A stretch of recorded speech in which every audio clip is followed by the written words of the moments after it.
Pues buenos días, casi ya buenas tardes a todos y a todas aquellos que nos estáis siguiendo online, también a los presentes, tanto alumnos como ponentes. Llegamos a la tercera fase de esta primera jornada de este curso de verano sobre los 40 años del ingreso de España en la Comunidad Económica Europea.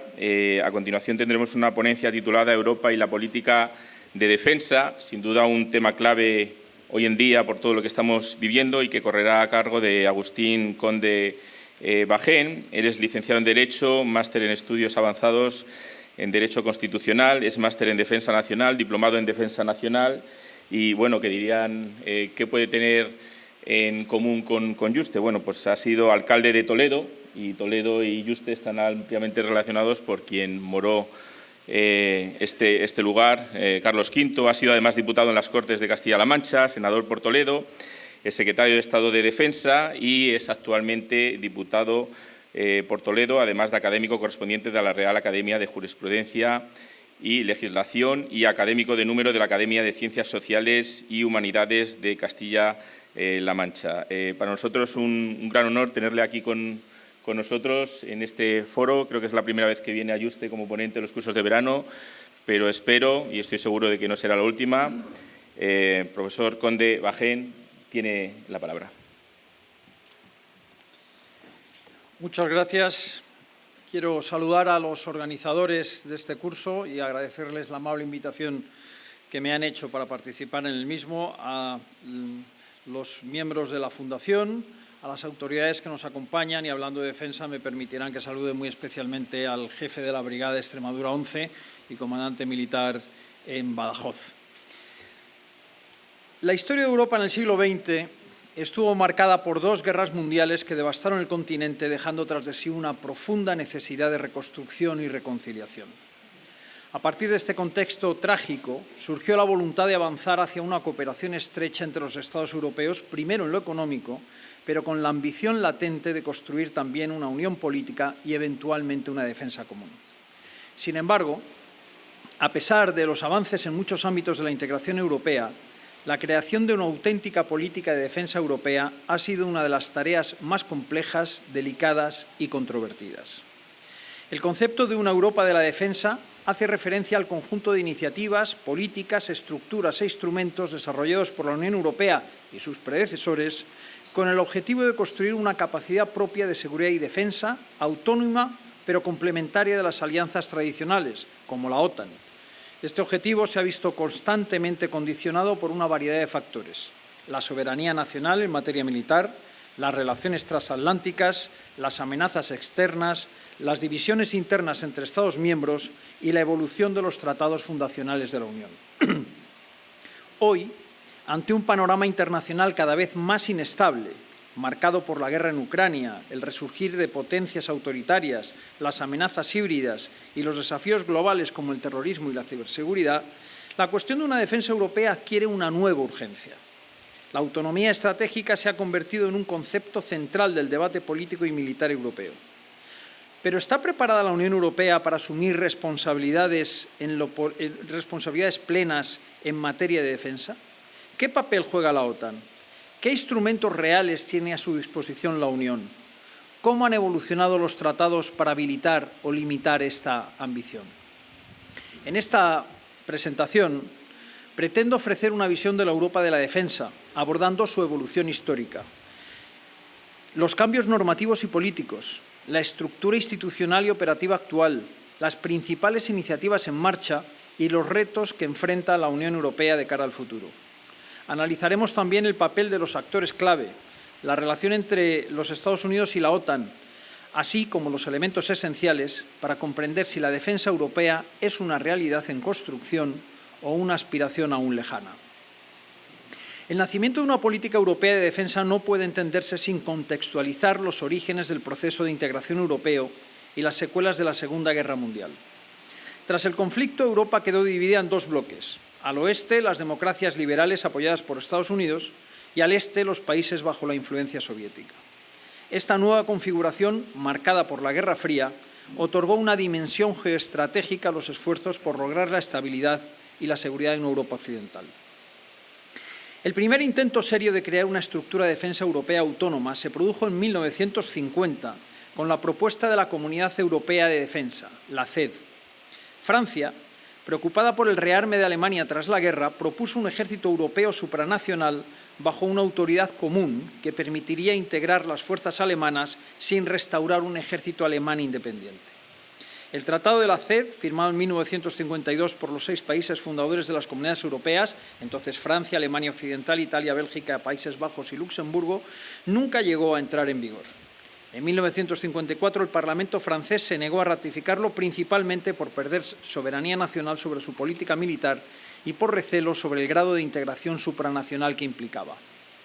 El fracaso de la CED marcó profundamente la evolución de la política de defensa europea y retrasó durante décadas la construcción de capacidades militares comunes. Ante el fracaso de la CED y la amenaza soviética, los países de Europa Occidental optaron por reforzar su vinculación con Estados Unidos a través de la OTAN, creada en 1949. La OTAN se convirtió en el principal garante de la seguridad en Europa Occidental durante toda la Guerra Fría, relegando la idea de una defensa europea autónoma a un segundo plano. Este vínculo estratégico, si bien garantizó la protección militar frente a la URSS, también consolidó una cierta dependencia europea de la potencia estadounidense. Durante décadas, la OTAN absorbió casi por completo las funciones defensivas del continente y cualquier iniciativa europea en este ámbito fue cuidadosamente coordinada para no duplicar esfuerzos ni debilitar la Alianza Atlántica. Durante las décadas siguientes, aunque no hubo avances significativos en defensa común, comenzaron a gestarse los primeros pasos hacia una política exterior europea coordinada. En 1970 se creó la Cooperación Política Europea, la CPE, una plataforma intergubernamental que permitía a los Estados miembros coordinar sus posiciones internacionales. La CPE sentó las bases para lo que más adelante sería la Política Exterior y de Seguridad Común, la PESC, integrando progresivamente los intereses diplomáticos y estratégicos de los países miembros. Sin embargo, la defensa seguía siendo un terreno especialmente sensible, estrechamente vinculado a la soberanía nacional y sobre el que no existía un consenso para avanzar hacia una integración efectiva.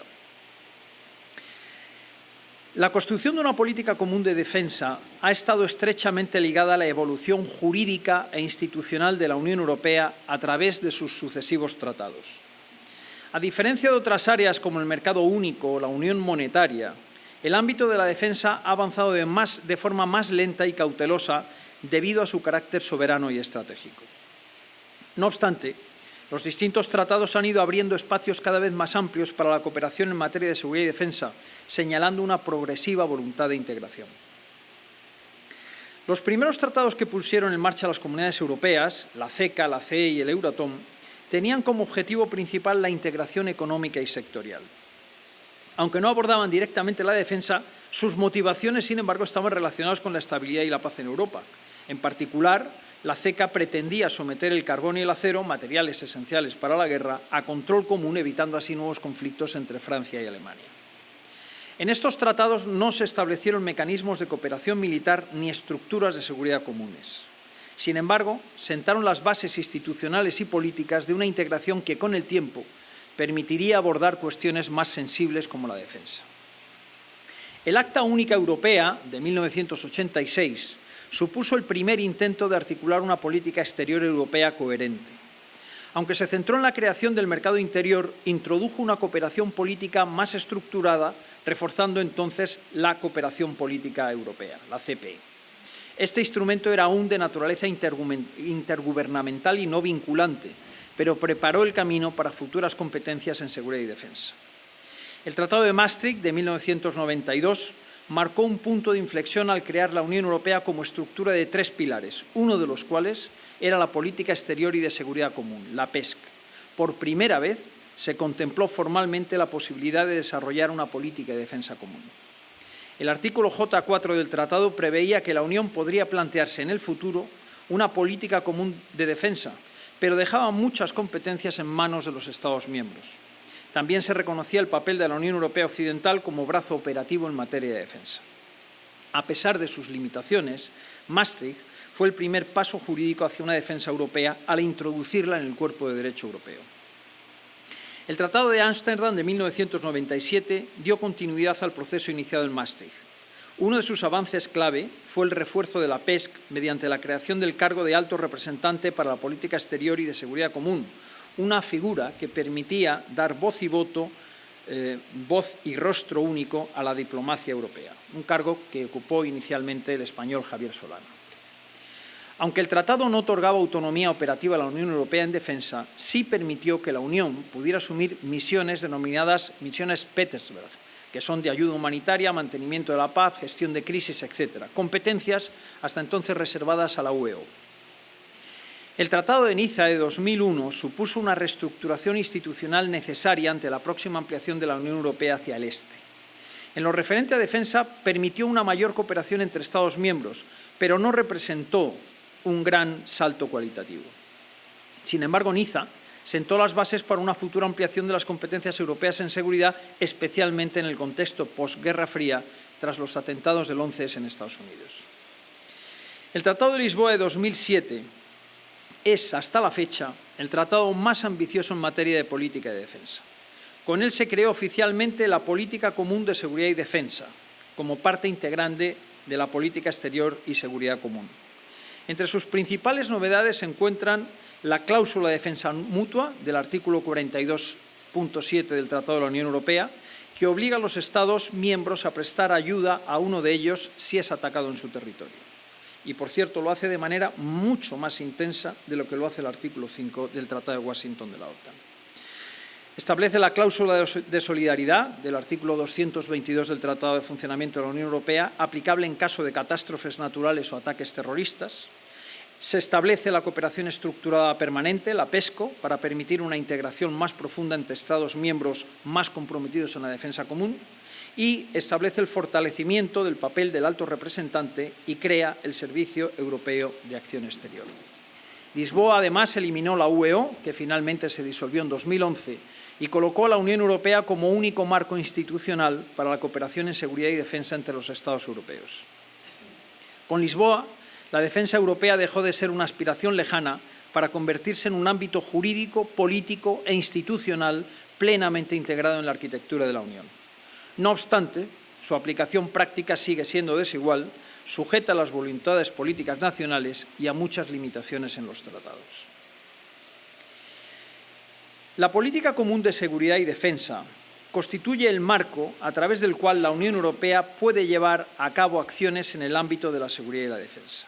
Su creación formal, como hemos visto, se produjo con la entrada en vigor del Tratado de Lisboa de 2009.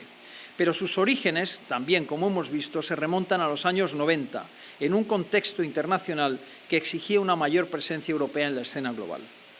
A lo largo de su evolución, la política común de seguridad y defensa ha representado un intento por dotar a la Unión de herramientas propias para actuar de manera autónoma en la prevención de conflicto, la gestión de crisis y la promoción de la paz internacional, aunque sin suplantar el papel de la OTAN ni romper la tradición de soberanía nacional en materia de defensa.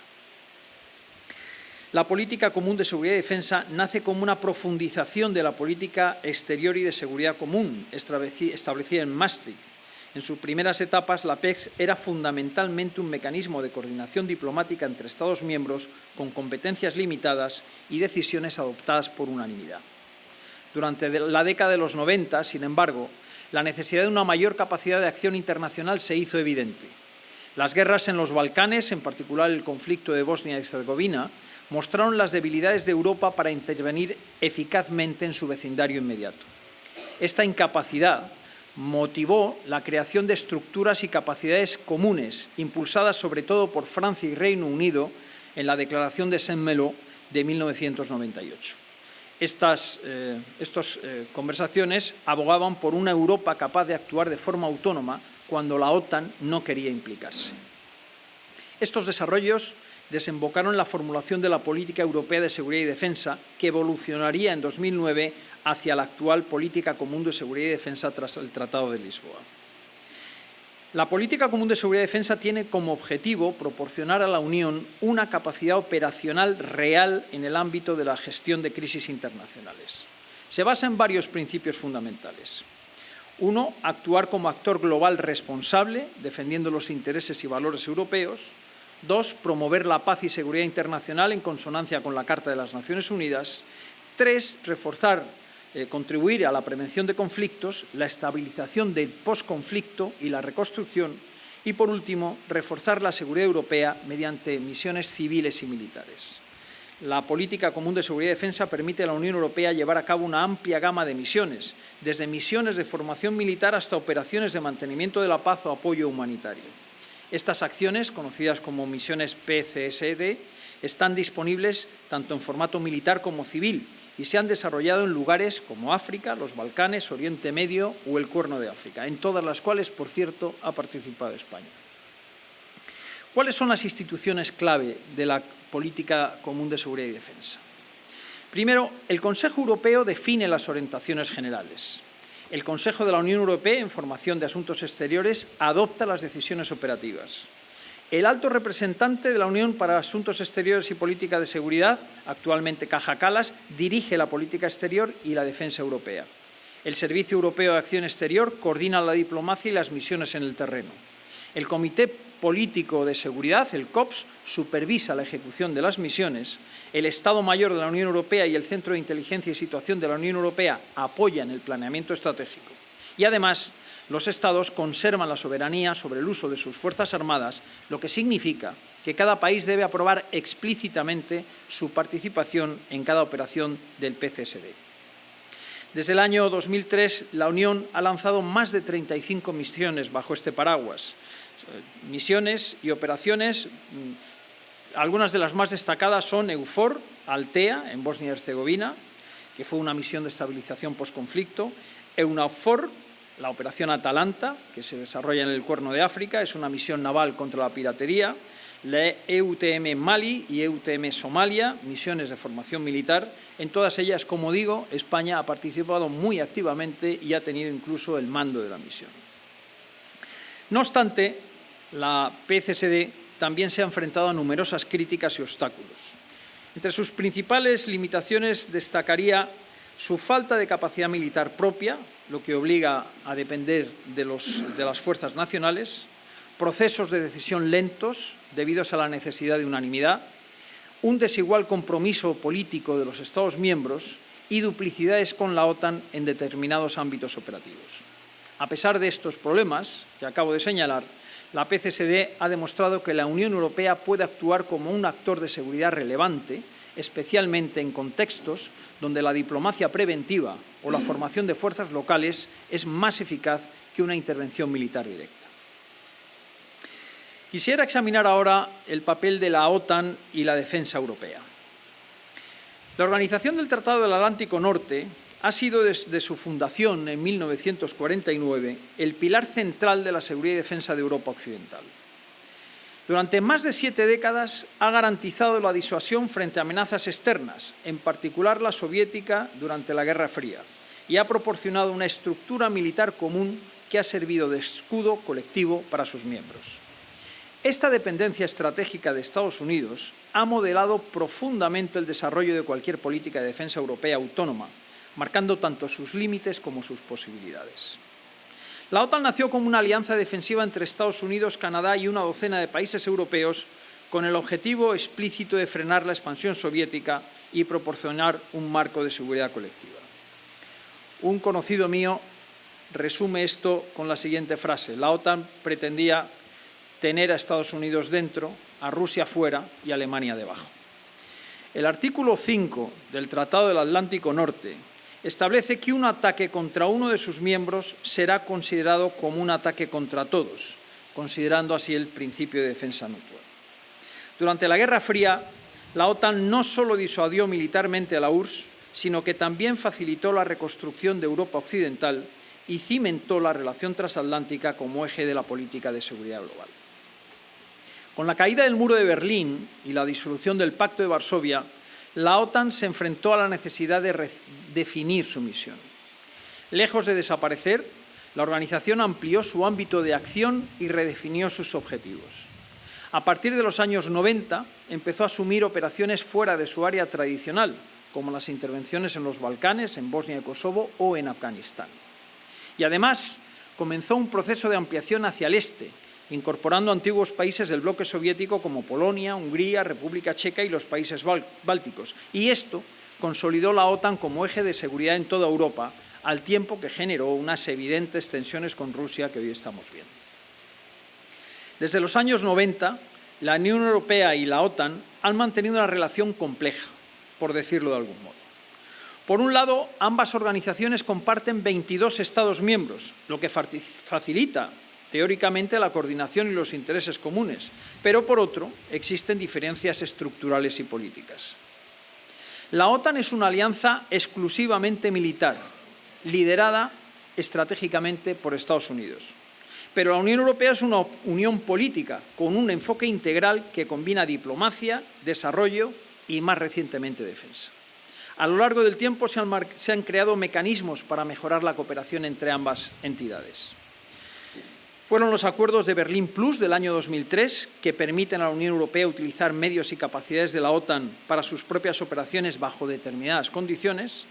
Fueron las declaraciones conjuntas de 2016, 2018 y 2023, que establecen compromisos para mejorar la cooperación en ciberseguridad, en lucha contra amenazas híbridas, en defensa marítima y movilidad militar, pero persisten dificultades.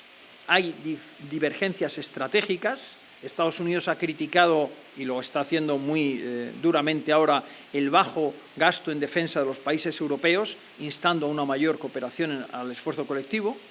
Hay cuestiones políticas, como son las tensiones entre Turquía, miembro de la OTAN, y Grecia o Chipre, miembros de la Unión Europea, que han entorpecido la cooperación institucional, y hay un riesgo evidente de duplicidades, puesto que algunos Estados temen que las iniciativas como la PESCO o el Fondo Europeo de Defensa puedan competir o solaparse con los objetivos de la OTAN.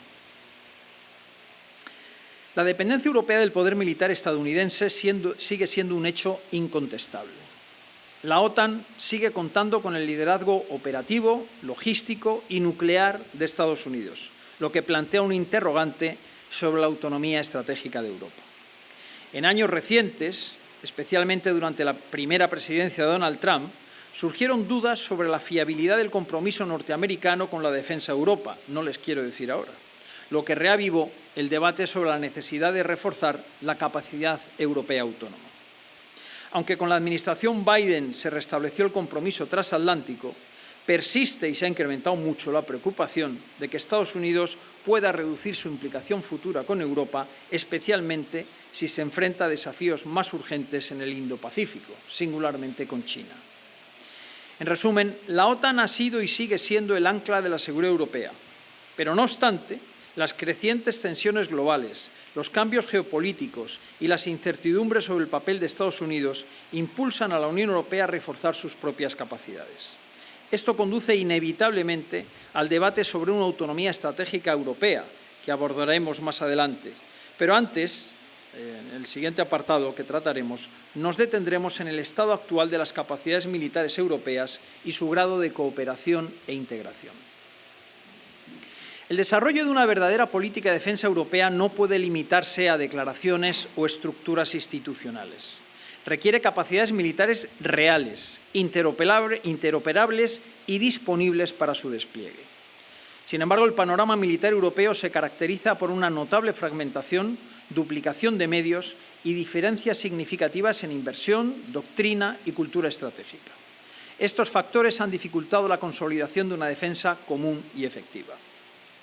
Actualmente los Estados miembros de la Unión Europea mantienen ejércitos nacionales con estructuras, equipos, cadenas de mando y culturas estratégicas propias. Y esto genera dificultades de interoperabilidad en operaciones conjuntas, supone una duplicación de sistemas de armamento. Hay más de 170 tipos diferentes de sistemas de armas principales en Europa frente a unos 30 en Estados Unidos. Genera ineficiencia en el gasto. Según la Agencia Europea de Defensa, hasta el 70% del gasto en defensa europeo es nacional y fragmentado. Y aunque la Unión Europea invierte en defensa más que Rusia o China en términos agregados, esta inversión no se traduce automáticamente en poder militar efectivo debido a la falta de integración y coordinación. Para superar esta fragmentación, la Unión Europea ha lanzado en los últimos años varios mecanismos destinados a fomentar la cooperación, racionalizar los recursos y desarrollar capacidades comunes. Una de ellas es la PESCO, lanzada en 2017. Agrupa actualmente a 26 Estados miembros que han asumido compromisos vinculantes para desarrollar conjuntamente capacidades militares y mejorar su preparación operativa.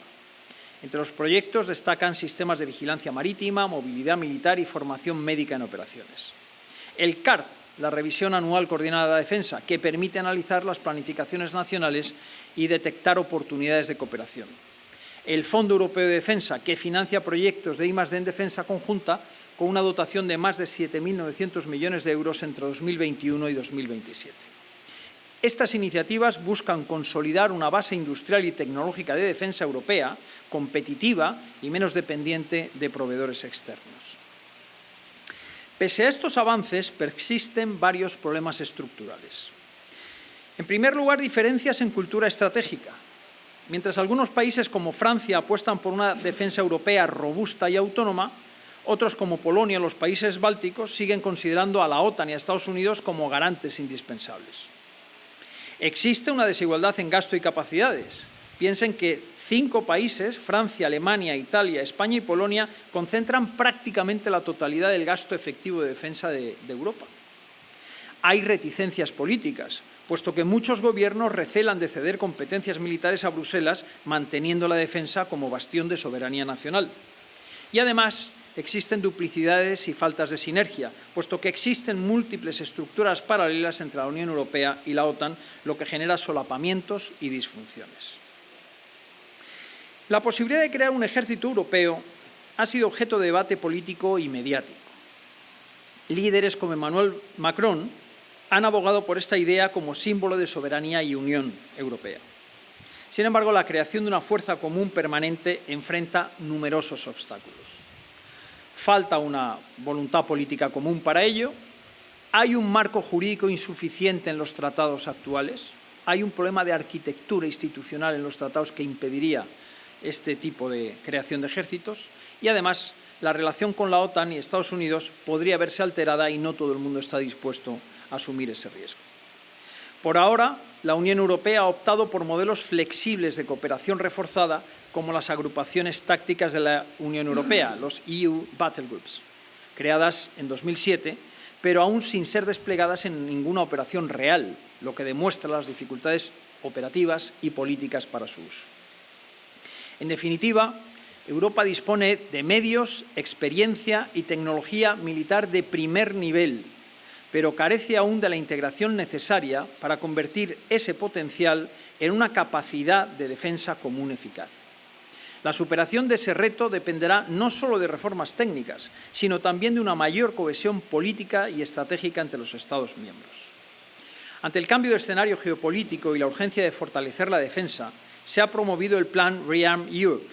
Este plan busca acelerar la modernización de las Fuerzas Armadas europeas a través de inversiones conjuntas en tecnologías emergentes, como la inteligencia artificial, drones y sistemas antimisiles, además de mejorar la interoperabilidad para facilitar operaciones conjuntas. ReArm Europe también enfatiza el compromiso de incrementar el gasto en defensa con objetivos vinculantes, traduciéndose en capacidades operativas concretas que complementan el marco institucional de la Unión Europea y la cooperación con la OTAN. La construcción de una política común de defensa europea no puede entenderse sin considerar el papel de los Estados miembros más influyentes. Aunque la Unión Europea actúa como un marco de cooperación, en la práctica son los gobiernos nacionales quienes deciden el nivel de compromiso y liderazgo que están dispuestos a asumir. En este contexto, Francia y Alemania se han consolidado como los principales motores de la Europa de la defensa, aunque sus enfoques estratégicos no siempre coincidan. Y otros países como Italia, España, Polonia o los países nórdicos también han desempeñado y desempeñan un papel relevante. Veamos qué ha hecho cada uno. Francia es sin duda el principal impulsor histórico de una Europa de la defensa autónoma. Desde la propuesta de la Comunidad Europea de Defensa en los años 50 hasta la presidencia de Emmanuel Macron, Francia ha abogado consistentemente por el fortalecimiento de las capacidades militares europeas. Examinemos algunos elementos claves de la postura francesa. Doctrina de autonomía estratégica. Francia defiende que Europa debe poder actuar por sí misma cuando sus intereses vitales estén en juego sin depender exclusivamente de Estados Unidos y la OTAN. Capacidad militar propia. Francia es la única potencia nuclear de la Unión Europea y una de las pocas con capacidad de proyección global. Además, mantiene una política de defensa activa con operaciones militares en África y Oriente Medio. Liderazgo político. Macron ha impulsado iniciativas como la Iniciativa Europea de Intervención, la IEI, una coalición flexible de países dispuestos a actuar juntos en situaciones de crisis. Y Francia también promueve una industria de defensa europea sólida, apostando por la consolidación de grandes grupos como Airbus Defence, Thales o MBDA y por la cooperación en proyectos como el FCAS junto con Alemania y España. Veamos ahora Alemania. Alemania, por su parte, ha mostrado tradicionalmente una actitud más cauta en asuntos de defensas debido a su historia reciente y a la fuerte cultura pacifista de su sociedad. Sin embargo, su peso económico y político la convierte en un actor indispensable en cualquier proyecto europeo, también en la defensa. En los últimos años, especialmente tras la invasión rusa de Ucrania en 2022, Alemania ha iniciado un cambio de paradigma. En febrero de 2022, el canciller Olaf Scholz anunció un cambio de época, eine Zeitenwende, en la política exterior y de seguridad alemana, incluyendo un fondo extraordinario de 100.000 millones de euros para modernizar sus fuerzas armadas. Alemania ha asumido un papel más activo en la OTAN y en misiones de disuasión en Europa del Este. Participa en programas claves de cooperación militar europea, como el FCAS, el tanque MGCS y el sistema europeo de drones MALE. No obstante, Berlín sigue siendo más proclive a soluciones multilaterales y consensuadas y menos inclinada que Francia a asumir acciones unilaterales o de proyección de fuerza. Otros actores importantes son Italia, que es un miembro activo en operaciones militares europeas y participa en múltiples proyectos PESCO.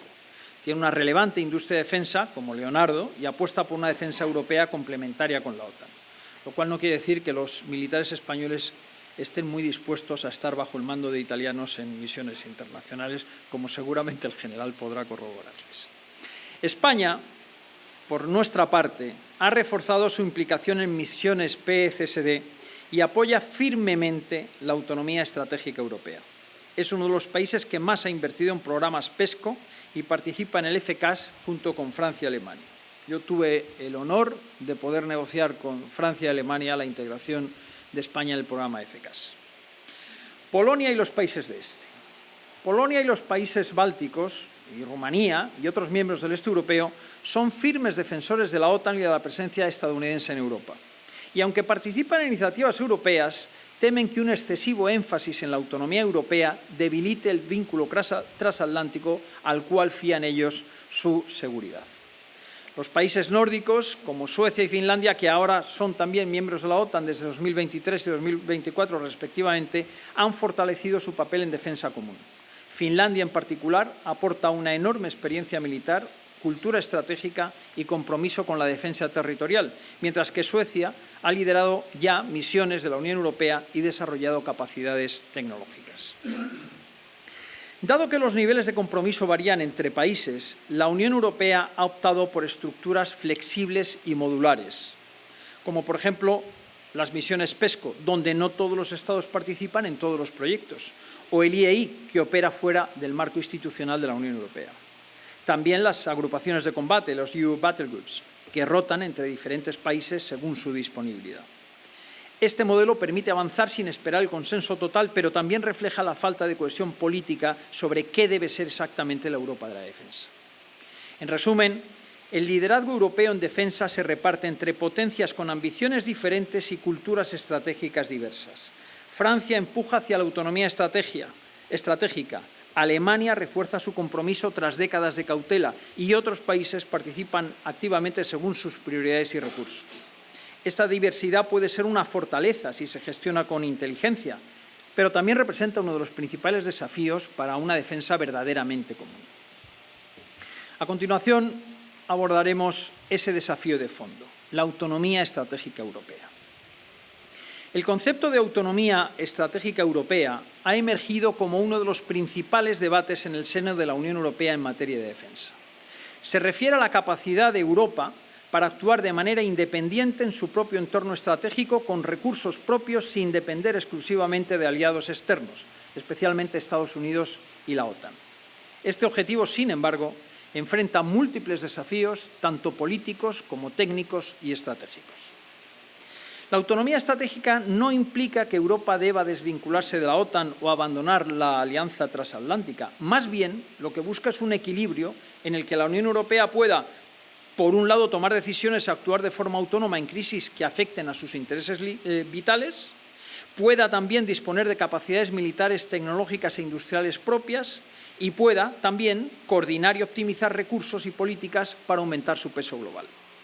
Esta visión incluye también la dimensión política, puesto que la Unión Europea debería hablar con una sola voz en materia de seguridad y defensa, el único teléfono al que se refería Carlos Floriano antes en su presentación, evitando fragmentaciones y contradicciones.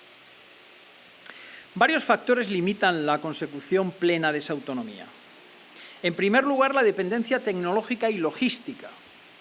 La industria europea de defensa, aunque potente, depende en ocasiones de tecnologías extranjeras, especialmente norteamericanas, y de infraestructuras fuera del control europeo. Hay también diferencias políticas y estratégicas, puesto que los Estados miembros tienen prioridades y amenazas percibidas de manera diferente. Países del este se sienten más seguros con el paraguas de la OTAN, como hemos visto, mientras que Francia y otros defendemos una mayor independencia. También existe una fragmentación del gasto y las capacidades. La falta de armonización en inversión y desarrollo de medios reduce la eficacia conjunta. Y existen procesos decisorios lentos y necesidad de consenso. Y, por lo tanto, la toma de decisiones en defensa europea sigue siendo compleja y sujeta a vetos. Pese a las dificultades, la Unión Europea ha avanzado en varios frentes que contribuyen a la autonomía estratégica, que ya hemos visto, pero que repasamos. El Fondo Europeo de Defensa, que supone la financiación conjunta de I+D en adquisición de tecnologías estratégicas, la PESCO, que financia proyectos y prevé proyectos específicos para desarrollar capacidades críticas, la IEI, que supone una agrupación de países dispuestos a intervenir conjuntamente de forma rápida y eficaz, y el diálogo político reforzado, porque la figura del alto representante y el Servicio Europeo de Acción Exterior buscan coordinar y representar mejor la política de defensa común. Además, la crisis de Ucrania ha servido de impulso para acelerar el debate sobre la autonomía europea, mostrando la necesidad de contar con medios propios para proteger la seguridad nacional. ¿Qué perspectivas y escenarios futuros podemos ver? El futuro de la autonomía estratégica europea dependerá de varios factores. Dependerá de una mayor inversión y coordinación en defensa para reducir la dependencia tecnológica y militar externa, como hemos visto. Dependerá de una convergencia política para lograr un consenso mínimo entre los Estados miembros en torno a prioridades y amenazas comunes. Y dependerá de encontrar una complementariedad con la OTAN para mantener la alianza transatlántica como base de la seguridad colectiva, pero desarrollando a su vez capacidades propias para actuar cuando sea necesario. Y además necesitaremos un impulso a la industria de defensa europea, consolidando cadenas de valor y proyectos tecnológicos conjuntos. Si Europa logra superar estas barreras, podía transformarse en un actor global más independiente, capaz de defender sus intereses y valores con mayor eficacia y autonomía. Permítanme ya, para terminar, en los 3 minutos de los que dispongo, un balance y algunas conclusiones. La construcción de una Europa de la defensa constituye uno de los proyectos más ambiciosos y complejos del proceso de integración europea.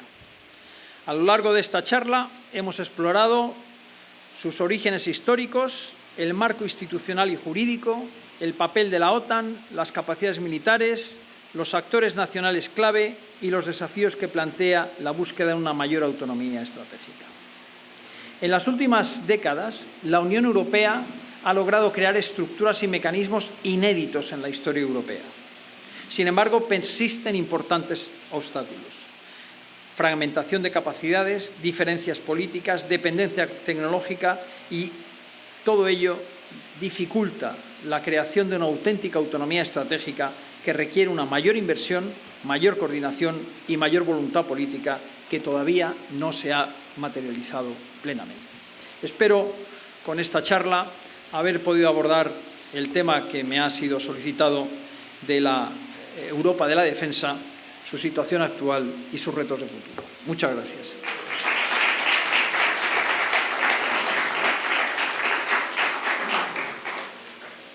Muchísimas gracias.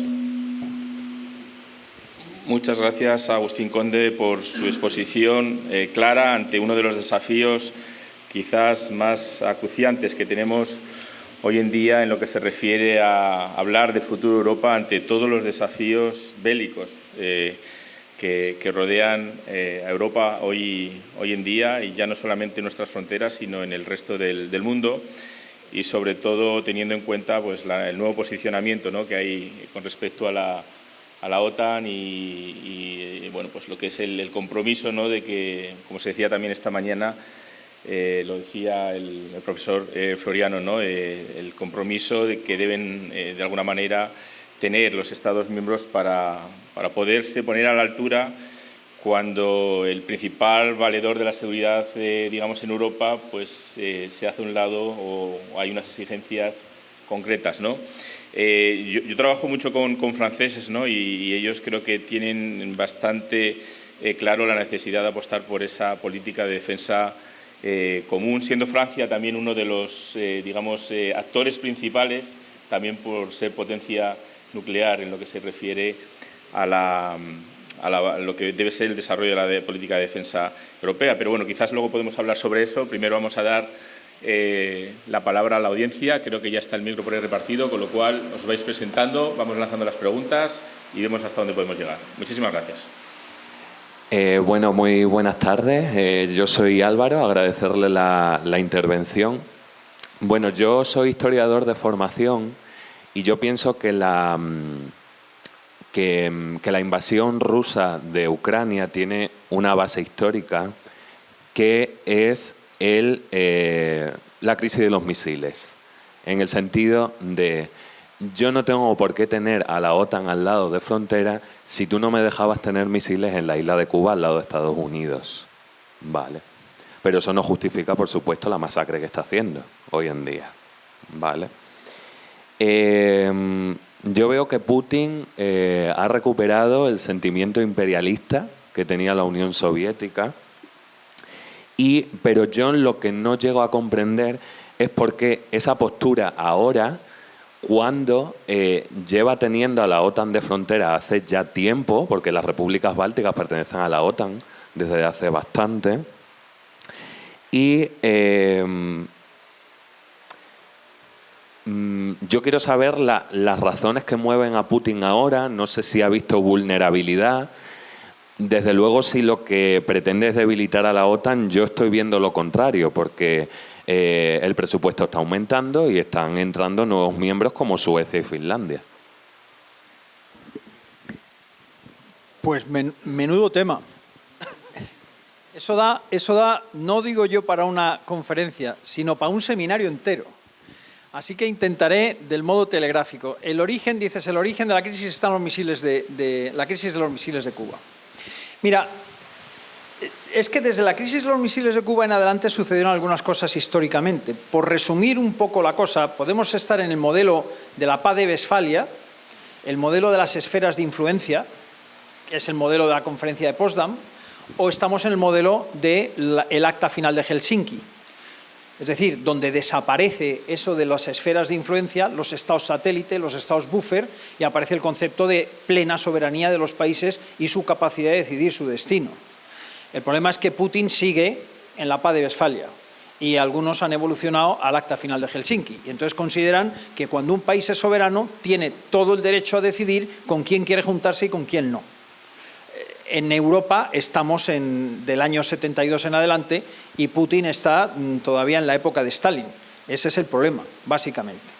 La OTAN es una alianza defensiva, no se crea para atacar a nadie. En realidad la OTAN, pues ha atacado muy poco en todos sus años de vigencia. En realidad, en guerra de verdad solo hemos entrado en Afganistán y en Kosovo. Y se puede entender que es una cosa bastante limitada para el conjunto de capacidades que representa.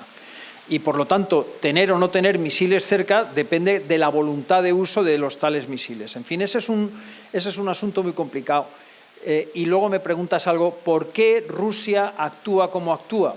Esto es complicadísimo. O sea, entrar en el ser ruso en la idiosincrasia rusa, en cómo ellos han sentido siempre que todas las invasiones les han venido o por dos vías, o a través del Cáucaso les han venido por este corredor de la planicie europea, y cómo necesitan efectivamente esas... En fin, esto, permíteme que lo deje aquí porque si no, no voy a dar paso a ninguna otra...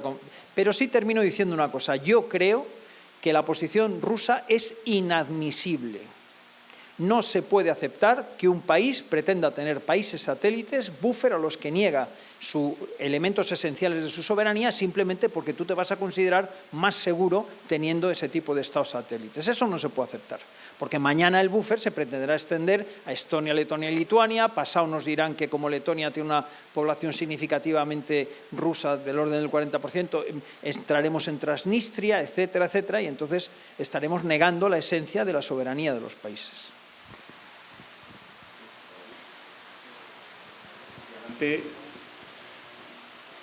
Sí, preséntate, por favor. Sí, bueno, soy Carlos, vengo de Granada.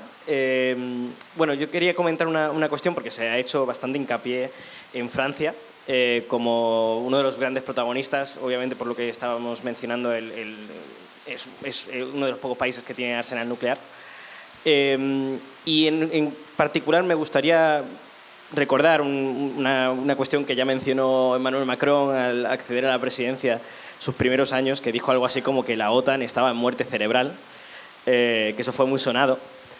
Sin embargo, estamos viendo, en especial a través del comienzo de la guerra de Ucrania, cómo esa perspectiva que tenía Francia tan escéptica, si no frontalmente crítica con la OTAN, ha ido cambiando, en especial a través de la cumbre de Madrid, que se vio como vamos a decir, un renacer de la OTAN. ¿Cree de alguna forma que, digamos, que incluso los países más críticos con la función de la OTAN han cambiado de opinión a través de la guerra de Ucrania?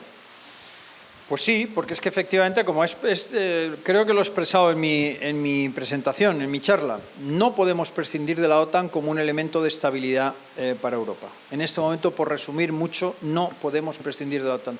Creerás más o creerás menos. Pensarás que la posición de los Estados Unidos es más generosa o no tanto. Yo soy de los que cree que no tanto, porque eso de que los Estados Unidos vinieron aquí generosamente a salvar a las democracias europeas, pues mira la fecha y pregúntate por qué entonces y no 3 años y pico antes. En fin, hay muchas cosas claras de Estados Unidos, pero hoy por hoy son insustituibles.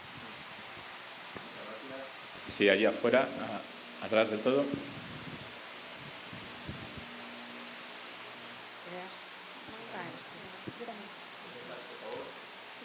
Soy Rodrigo, muchas gracias por su ponencia.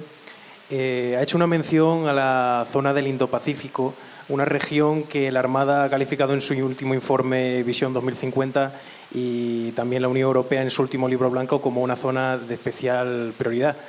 Quería preguntarle qué mecanismos tiene la Unión Europea para coordinar a sus Estados miembros y en caso de una afectación que pueda tener lugar en una de las rutas marítimas fuera de las fronteras españolas o incluso en el lecho marítimo con cables submarinos de Internet, ¿qué capacidad tendría para responder y coordinar todas estas actuaciones? Muchas gracias. Efectivamente, el problema que hay con China, el problema que tenemos los europeos con China, el de los Estados Unidos es más complejo, coincidente en esto que voy a decir, pero el nuestro es que nosotros, sobre todo los países que somos potencias marítimas, y España es claramente una potencia marítima, defendemos la libertad de navegación de los mares. Y China niega la libertad de navegación en los mares que considera de su zona de influencia, en el mar de la China. Lo que ellos pretenden es decir que China... la geografía es una cosa importantísima para entender todo lo que pasa en el mundo. China es una potencia continental que tiene un muy serio problema y es que tiene toda una cadena de islas que le impiden el acceso a mares abiertos sin atravesar esas cadenas de islas. Los Estados Unidos han tenido la suerte de ser una potencia continental con 2 inmensos océanos a uno y otro lado, con unos hielos impenetrables por el norte y, en fin, gente con la que podían, Cuando se quejan los mexicanos de lo que les hicimos los españoles, hay que recordarles que solo 25 años después de que nos fuéramos nosotros, Estados Unidos les quitó el 40% de su territorio. En fin, bueno, los Estados Unidos tienen esa ventaja, están aislados, pero China no está aislada. China tiene toda esa cadena de islas, como estamos diciendo, y lo que pretenden los chinos es decir que el borde de China empieza justo a partir de esas islas. Esa es la importancia de Taiwán y todas las demás. Y nosotros, europeos y desde luego España, negamos semejante cosa. Nosotros defendemos la libertad de navegación de los mares. Eso es lo que explica que nosotros tengamos unidades de la Armada en este momento navegando por ahí, para hacer una demostración de que Europa, la OTAN, los países occidentales, no vamos a aceptar que se nos limite la capacidad de navegación por ninguna parte del mundo en aguas que se consideran internacionales. ¿Cuál es la capacidad que tenemos? Pues el poder naval, que no es pequeño en el caso europeo, que no es pequeño en el caso europeo. Desde luego es muy superior al que tiene Rusia. Rusia tiene otras capacidades, pero desde luego como fuerza naval es incomparablemente más débil de lo que es Europa. Y China, pues tiene una capacidad naval, digamos, discutible. Sobre el papel tienen buques muy grandes, pero cuando los meten en la mar, ya hemos visto lo que ha pasado con algunos de sus portaaviones, que han durado lo que se tarda en ponerlos en aguas abiertas. Gracias. Allá al fondo otra pregunta. Sí, buenas. Mi nombre es Minerva y... Sí, tenía una pregunta acerca de la ruta del Ártico. Hemos visto que debido al deshielo hay movimientos extraños por parte de China, de Estados Unidos o de Rusia. Entonces, mi pregunta era, en materia de defensa, ¿qué tiene previsto la Unión Europea o nos vamos a quedar al margen? Bueno, ese es uno de los retos estratégicos más importantes que se afronta en este momento. Fíjate que contestando a tu vecino de asiento, yo decía que la bendición que tenía Estados Unidos era 2 océanos al este y al oeste y unos hielos impenetrables por el norte. Pero, gracias al calentamiento global, esto está cambiando. Y resulta que la ruta del noroeste se está abriendo a la navegación. La apertura de la ruta del noroeste supone varias cosas. La primera y más importante es que abrevia la ruta de navegación entre Asia y Europa extraordinariamente, prácticamente a una tercera parte. Es decir, si tú quieres coger mandas un barco desde China y lo quieres mandar al puerto de Hamburgo, ya no tienes que hacer una ruta interminable pasando por el canal de Panamá, atravesando todo el Pacífico, canal de Panamá, todo el Atlántico para llegar. Ahora lo mandas por la ruta del noroeste, ¡pum!, y te aparece en la tercera parte de tiempo. Rusia está invirtiendo una barbaridad en tener esa ruta abierta,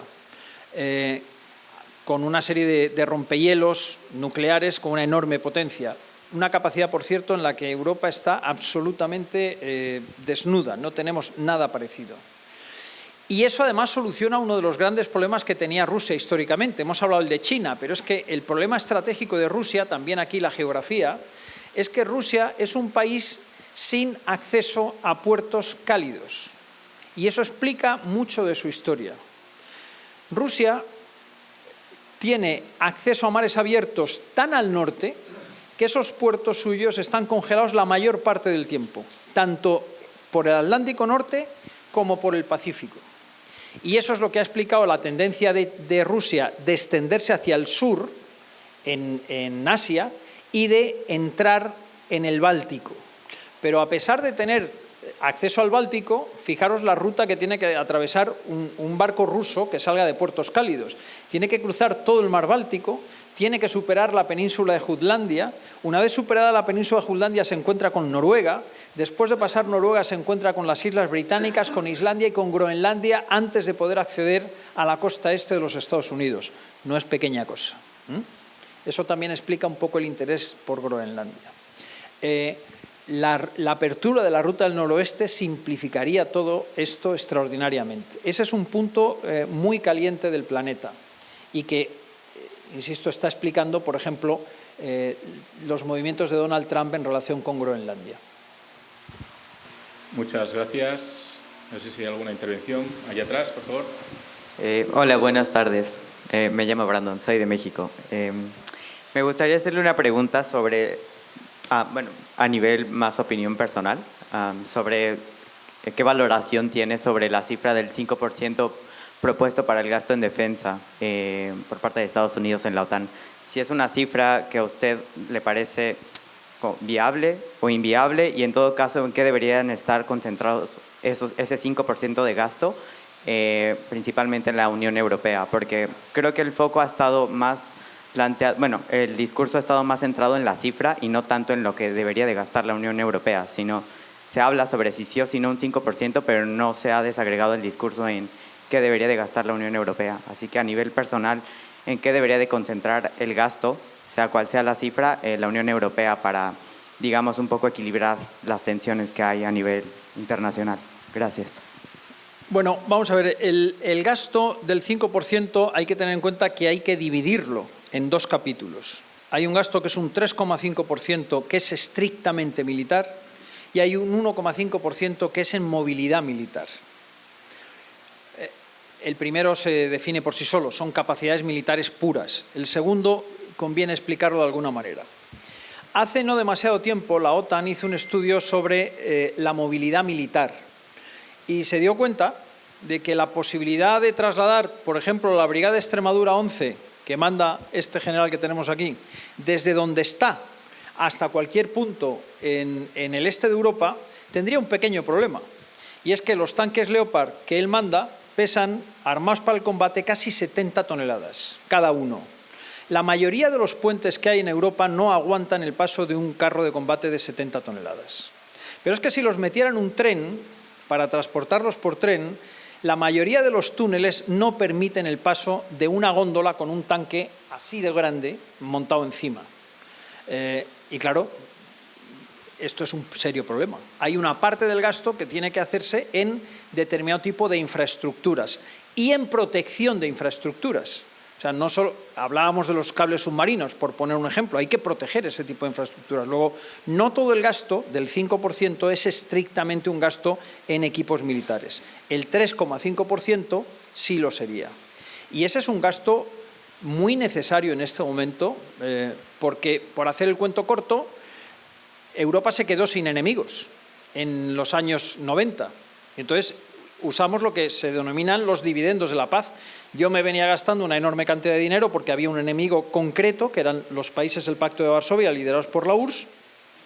Ha desaparecido el enemigo, pues entonces yo reduzco mis necesidades militares y lo invierto en otra cosa. Pero ahora la situación es diferente. Me hizo mucha gracia oír una definición de Europa como Europa es una urbanización muy lujosa en un barrio muy peligroso. Y si miramos así lo que somos, podemos entender muchas cosas. Oye, aquí vivimos estupendamente, somos ricos, tenemos un patrimonio estupendo, cuidamos el medio ambiente, pero echa un vistazo a lo que tenemos alrededor. Tenemos a los rusos por el norte, tenemos a todos los conflictos de Oriente Medio en nuestras inmediaciones y tenemos un África por debajo que, en fin, tiene bastantes tensiones. Una urbanización muy lujosa en un barrio muy peligroso. Y conviene que ese barrio muy peligroso sea consciente de lo que tiene alrededor y, como utilizaba Carlos Floriano en su ejemplo, pues pongamos cámaras de vigilancia, tengamos vigilantes de seguridad, pongamos puertas blindadas, etcétera, etcétera, por lo que pueda pasar. ¿En qué hay que gastarlo? Bueno, la Unión Europea yo creo que sí ha hecho sus deberes. Si te vas al libro blanco de la defensa y te miras el plan REARM, se priorizan 7 capacidades, 7 grupos de capacidades, que es en los que Europa tiene que invertir. A ver si me acuerdo de cuáles son, pero en primer lugar, hay que invertir en defensa antiaérea y antimisiles. Estamos viendo cómo un país como Rusia, simplemente a base de lanzar misiles y drones, etcétera, etcétera, está arrasando Ucrania.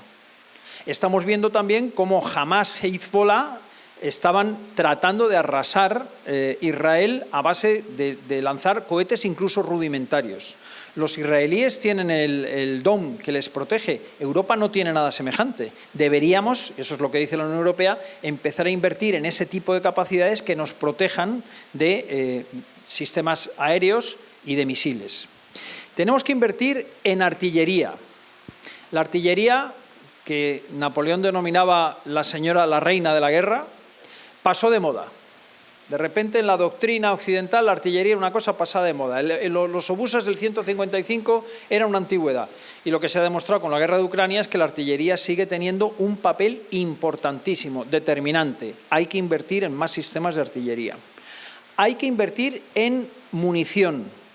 Europa tiene muy poca munición y muy poca capacidad de producir munición. Estamos viendo en la guerra de Ucrania que las rondas de artillería que se utilizan cada semana en la guerra de Ucrania superan la capacidad de producción de esos mismos proyectiles de Europa de un año. Hay un problema. Cuarto elemento, drones y sistemas antidrones. Los drones están cobrando una importancia capital en la doctrina de la guerra. Un ejemplo, la supuestamente poderosa flota del Mar Negro rusa ha tenido que quedarse metida en sus bases porque a base de drones navales Ucrania ha conseguido hundirle 7 mayores buques o buques mayores de gran tonelaje y eso le ha llevado a los rusos a tener toda su flota no operativa. No está operando en la guerra de Ucrania porque una lancha guiada con un joystick te hunde un buque que cuesta un dineral y en el que van 2.500 tíos. Drones y sistemas antidrones. Tenemos que invertir en ciberseguridad, en sistemas en la nube y computación cuántica. Tenemos que invertir en infraestructuras, como también hemos dicho. Y me queda un séptimo elemento que se me está pasando, pero bueno. Europa, en definitiva, sí tiene la lista de la compra. Y ahora lo que hay que hacer es desarrollar. Muchísimas gracias. Sin duda son grandes retos. Has hablado antes del problema del deshielo del Polo Norte. Yo os invitaría a echar un vistazo en nuestro canal YouTube. Tenemos una intervención del seminario doctoral de las becas que le dimos a Antonio Tajani, donde uno de los investigadores, Marco Marsili, precisamente abordaba este tema, ¿no? Uno de los grandes retos y quizás es uno de los grandes intereses también de Rusia en posicionarse ahora mismo para poder ganar terreno en esa parte del norte del mundo como un pasaje. Y luego todo lo expuesto en esta exposición de alguna manera nos muestra la necesidad, pero también la urgencia, si tenemos en cuenta noticias como la que se publicó recientemente, que los servicios de inteligencia europeos se preparan para un ataque ruso contra el continente de aquí a finales de la década. Todo esto, de hecho, dicho por servicios de Alemania y de Dinamarca. No sé yo si tendremos la capacidad y la velocidad suficiente para hacer frente a estos desafíos de cara a un posible ataque a mayores de Rusia hacia el continente europeo. Todo esto, por supuesto, en el caso, decían, de que Estados Unidos se baje del tablero de juego. Sin duda, retos a los que tenemos que enfrentar, que nos dan para reflexión y que esperemos que de alguna manera con este debate pues hayamos contribuido a aclarar algunas dudas sobre la necesidad de esa política de defensa europea. Muchas gracias al ponente y un gran aplauso a todos.